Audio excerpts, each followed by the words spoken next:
Salut, bienvenue au Vendredi Surprise.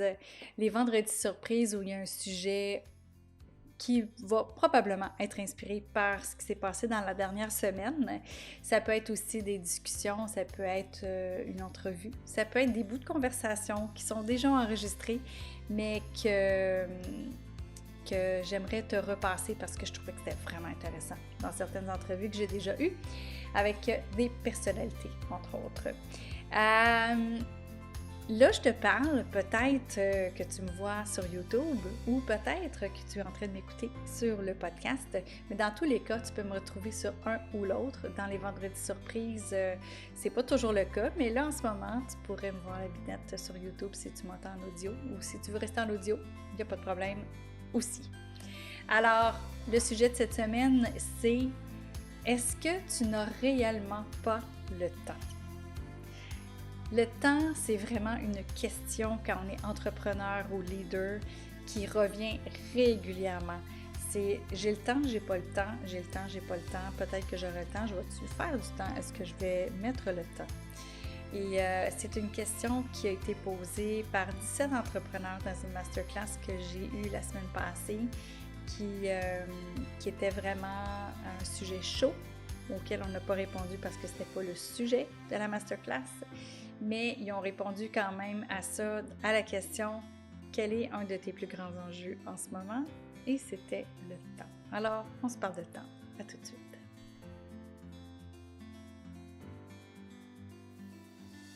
Salut, je suis contente que tu sois là pour ce vendredi surprise sur le sujet du temps.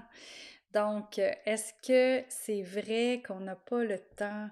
Est-ce que tu n'as réellement pas le temps?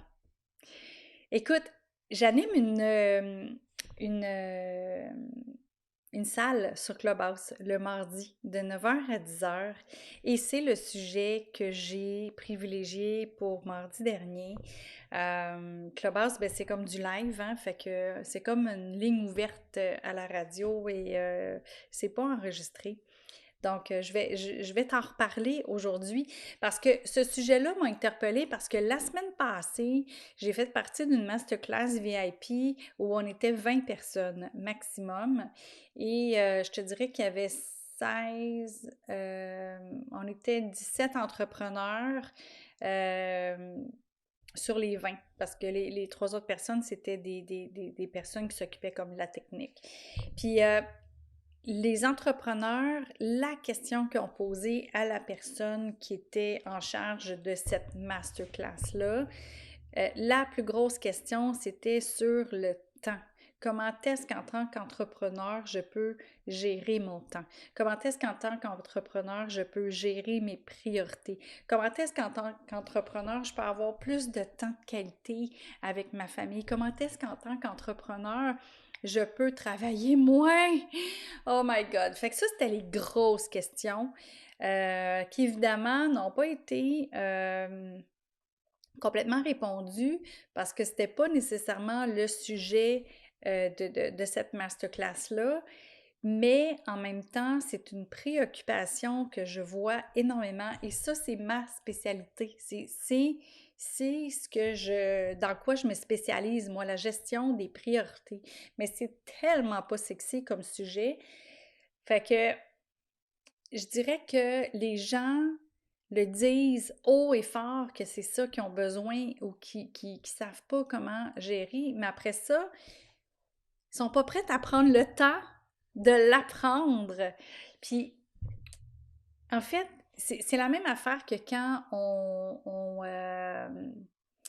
on engage une nouvelle personne. Quand on engage une nouvelle personne, si on ne prend pas le temps de lui montrer comment faire, ben on était aussi bien de ne pas l'engager. Ce qui arrive, c'est que souvent, on va engager quelqu'un, puis moi c'est le dernier emploi que j'ai eu de ma vie, ça a été exactement ça. C'était en septembre 2001. C'était le 11 septembre 2001. Je pense que vous savez exactement ce qui s'est passé cette journée-là. J'ai eu une entrevue à 9h le matin. Je peux te dire que l'entrevue a été passé go ou à peu près. Je ne sais pas si j'étais la seule candidate, mais j'ai débuté la semaine suivante. La semaine suivante, quand j'ai commencé, la directrice m'a demandé d'écrire une lettre à un ministre. OK, parfait. Mais je mets quoi dans la lettre? Non, mais il faut t'écrire une lettre là, au ministre. Oui, c'est beau, mais ça me prend un contexte, ça me prend quelque chose, ça me prend du jus, là. Elle était tellement occupée et il manquait tellement, justement, la personne clé dans quoi j'étais engagée que finalement, elle n'avait pas le temps de me donner un training ou juste même de m'expliquer la situation. C'est comme, OK, écris au ministre des Loisirs et du Sport pour telle affaire. Oui, je comprends, mais donne-moi des lettres, donne-moi quelque chose, donne-moi du jus pour que je puisse écrire quelque chose dans la lettre. Fait que finalement, c'est un autre employé à un moment donné qui est là, je vois bien que je peux avoir de l'aide quelque part. Fait que là, c'est un autre employé qui me dit, garde, je vais t'expliquer la situation. Ah, OK, ben oui. Ça n'a pas pris de temps d'écrire la lettre après, là. Fait qu'un 5 minutes d'explication, ça a fait que j'ai été capable d'écrire la lettre. Tandis que sinon, ben ça faisait déjà 2 heures que je lisais sur les choses, que je lisais sur l'information pour... puis même avec ça, c'était comme, j'écris quoi? Fait qu'il faut prendre le temps de prendre le temps. Il faut prendre du temps pour gagner du temps. C'est ça, en fait, ma petite morale avec cette histoire-là, parce que euh, quand on veut avoir quelqu'un pour nous aider, puis qu'on prend pas le temps d'expliquer comment bien le faire, bien, on repasse en arrière, puis on refait. Fait que c'est là qu'on se dit, ben là, pourquoi j'ai engagé quelqu'un? Mais si on prend le temps de bien partir la personne, ben ça va bien. C'est comme quand on construit une maison, si on prend pas le temps de la mettre d'équerre, la maison, ben elle va être croche tout le long, tu sais. Fait que c'est pas mieux, là. Fait que c'est ça, c'est de prendre le temps de bien faire les bases. Puis, c'est la même affaire pour pouvoir être en mesure d'avoir du temps de qualité avec sa famille, avec son amoureuse, son amoureux, avec ses amis, d'avoir du temps de qualité au travail aussi. Puis, ça part avec les bases. Mais c'est quoi les bases pour une qualité de temps? C'est une question de choix, en fait. Puis les bases, ça a rapport à tes priorités. Puis souvent, on ne s'assoit pas pour se dire c'est quoi nos priorités. On est bon là, pour les priorités au travail, on est bon pour les priorités avec les objectifs, puis avec ci, puis avec ça. On est excellent là-dedans. Mais les priorités pour notre vie personnelle, on ne s'assoit pas pour le faire. Pourquoi? Parce qu'on n'a pas le temps. Puis après ça, on se demande pourquoi on n'a pas de temps. Fait qu'il faut prendre le temps, comme avec un employé, avec toi-même, pour voir c'est quoi tes priorités. Puis à partir de là, qu'est-ce qui t'a amené à avoir ces priorités-là? C'est des valeurs. Puis tu vois, si ça peut t'aider, parce que là, oui, je te dis quoi regarder ou quoi faire, si ça peut t'aider, j'ai un défi 3 jours qui s'en vient très bientôt, auquel tu pourras adhérer, c'est gratuit, justement pour te donner une étape à la fois pour arriver à faire ce que je t'explique dans le podcast d'aujourd'hui. Fait que c'est de repartir à la base avec tes valeurs, avec tes priorités, puis une fois que tu regardes ça, ça te fait ton filtre pour pouvoir te dire, OK, chaque opportunité, chaque invitation, chaque activité que les gens me proposent ou chaque proposition d'affaires ou etc., n'importe quoi qui va arriver dans ta vie, tu vas faire un choix. Mais tu vas faire un choix, ça va passer dans ce filtre-là, le filtre à priorité et le filtre à valeur. Puis à partir de là, tu vas être capable de dire oui ou non. Pas un peut-être. C'est un oui ou c'est un non. That's it, là. Puis là, rendu là, quand tu as dit oui à ça, là, il faut que tu regardes à quoi j'ai dit non. Puis quand tu dis non à ça, wow, à quoi j'ai dit oui? Si je refuse ça, je dis oui à quoi? Si j'accepte ça, je dis non à quoi? Fait que quand tu es en mesure de regarder les deux côtés, ben c'est plus facile avec toute ta base de priorité et de valeur de faire un choix. Et c'est ces choix-là qui te donnent ou t'enlèvent du temps. Parce que c'est là que tu décides de mettre ton temps ou non.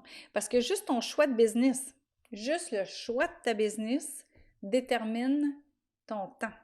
Si tu as un dépanneur qui est ouvert de 5 heures le matin à minuit le soir, bien on s'entend-tu? Voici, tu viens de voir c'est quoi ton temps. Si tu as une autre business comme l'orthodontiste à mon fils, elle est ouverte, elle, de 8 heures à 4 heures, du lundi au jeudi. Puis le vendredi, elle est ouverte jusqu'à midi. On s'entend-tu que ça, c'est une belle qualité de vie? Tous ses employés aussi, là. Puis en plus, c'est pendant les heures d'école. La majorité des gens qui ont des broches, c'est des étudiants assez jeunes. Donc, la majorité, oui, il y a des adultes, mais la majorité. Fait ils vont pendant les heures d'école, ils manquent de l'école pour aller là. Et s'ils n'ont pas l'âge de pouvoir s'y rendre tout seul, ben il y a le parent qui manque du travail pour prendre l'enfant à l'école pour l'amener là. Elle s'est dit, les gens, ils vont venir quand moi je suis ouverte, c'est tout. Fait qu'il y a ça à penser aussi, là. À un moment donné, c'est quand toi, tu veux travailler, quand toi, tu veux être ouvert. Quand on regarde le temps, il y a un budget de temps, hein? Il y a un nombre de temps dans une semaine. Puis ce nombre de temps-là, à un moment donné, moi, je regardais ma fille faire ses choses, puis là, elle me disait « Ah, maman, j'ai pas le temps, j'ai pas le temps, j'ai pas le temps. » OK? Mais d'après moi, tu as le temps de faire telle affaire. Non, non, non, j'ai pas le temps, j'ai pas le temps. OK, mais si tu arrêtais de faire ça, tu pourrais faire ça.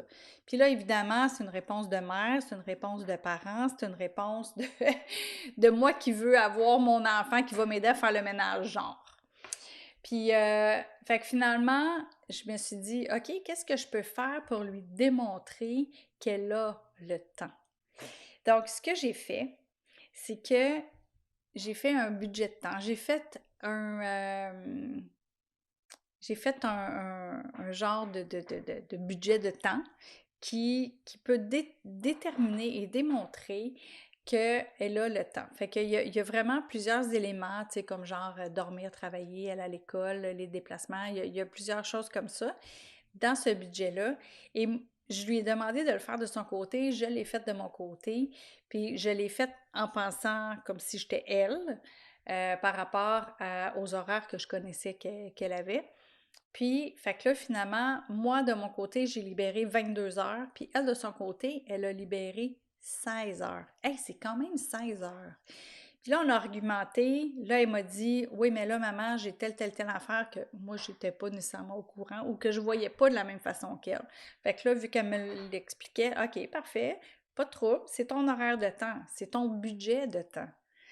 Comme un budget à chaque mois là, pour l'hypothèque, ben, la maison ou le loyer, tu sais. Puis, fait que là, finalement, avec ces arguments, j'ai fait comme, OK, c'est bon, mais regarde, tu as quand même 16 heures de libérer dans ta semaine.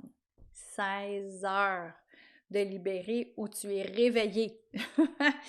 Fait que finalement, cet outil-là, je l'ai utilisé aussi avec beaucoup de mes étudiants, beaucoup de mes mentorés, dans les formations. Puis, c'est accessible pour toi si tu vas aller le chercher tout de suite aussi, là, www.louiseamercier.com/temps. Donc, www.louiseamercier.com/temps. Fait que tu peux aller demander à télécharger cet outil-là qui est gratuit, là. Puis tu vas pouvoir voir où va ton temps, où s'écoule ton précieux temps. Puis à partir de là, c'est là qu'on peut faire des ajustements, comme un budget. Puis je te dirais que juste avec ça, déjà, tu vas pouvoir réaligner des affaires. Juste avec cet outil-là. Puis tu vas être capable de voir que soit que tu en mets trop d'heures dans certains endroits qui t'apporte absolument rien. Fait que dans le fond, ça va être juste de voir comment tu peux maximiser ton temps dans différents départements, comment tu peux maximiser le temps pour avoir du repos aussi. Parce que c'est pas juste du temps avec des gens qu'on veut, on veut du temps de repos. Pas juste dormir, là. Juste se déposer, puis rebeller sa vie. Hein? C'est ça qu'on veut. Fait que, écoute, tu peux refaire cet exercice-là avec ton conjoint, ta conjointe, avec tes enfants aussi. Ça va leur donner un bon départ pour justement voir comment est-ce que ça se passe dans leur vie, surtout si tu as des ados ou un petit peu plus vieux comme enfants qui commencent leur vie de jeune adulte aussi, pour les mettre sur la bonne track tout de suite parce que c'est quelque chose qui nous est pas enseigné de regarder notre temps de cette façon-là. Puis là, au moins, en le regardant comme ça, on est capable, après ça, de dire « Ah, OK, il y a ce bout de temps-là que moi, je ne mets pas dans mes choses d'habitude. » Souvent, dans un budget, on ne met pas le budget fun, hein? Mais il faut le mettre, le petit budget fun. Fait que là, ici, il y a un budget fun dans le temps aussi. Fait que, écoute, je te souhaite justement du fun. Je te souhaite du beau et du bon temps avec ceux que tu aimes en fin de semaine. Et lundi, on se parle dans « On part bien la semaine ». Salut!